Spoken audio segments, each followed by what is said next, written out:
Je vous l'ai promis tout à l'heure, on va parler de la première scène post-générique du film Blue Beetle parce que oui, j'ai été un très mauvais élève. Je n'ai pas vu la seconde scène post-générique, je ne suis pas resté jusqu'à la fin. Je pensais pas qu'il y aurait une deuxième scène post-générique. Alors, a priori, de ce que j'ai entendu dire, elle sert pas trop à l'histoire, pas comme la première. Donc, en tout cas, si vous n'avez pas vu le film et que vous comptez aller le voir, ne restez pas sur cette vidéo parce que vous allez être spoilé. Si c'est le cas, si vous l'avez déjà vu et que vous voulez du coup entendre ma théorie et en parler, vous pouvez rester, il n'y a pas de souci. Donc, dans cette première scène post-générique, on arrive dans la Batcave de Ted Cord, en fait.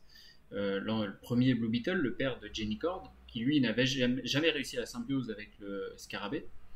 Et on entend un message qui proviendrait visiblement de Ted Cord lui-même, supposé mort.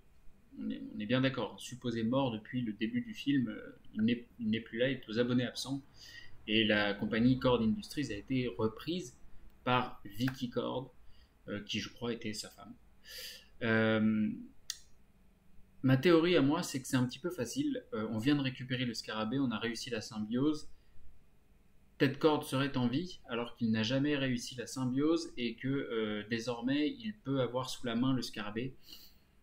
Et moi je ne sais pas trop, je trouve ça un petit peu facile. Dites-moi dans les commentaires, que ce soit sur Facebook ou sur YouTube, dites-moi ce que vous en pensez de cette scène post-générique. Moi je pense que c'est plutôt un subterfuge qui va nous amener au prochain ennemi de Blue Beetle. Je ne connais pas assez les comics pour vous dire qui cela pourrait être, donc renseignez-vous, regardez qui pourrait être à l'origine de ce fameux message. En tout cas, ce serait cool pour Jenny Cord que son père soit toujours en vie. Ce serait encore plus cool parce qu'on aurait deux Blue Beetle au lieu d'un.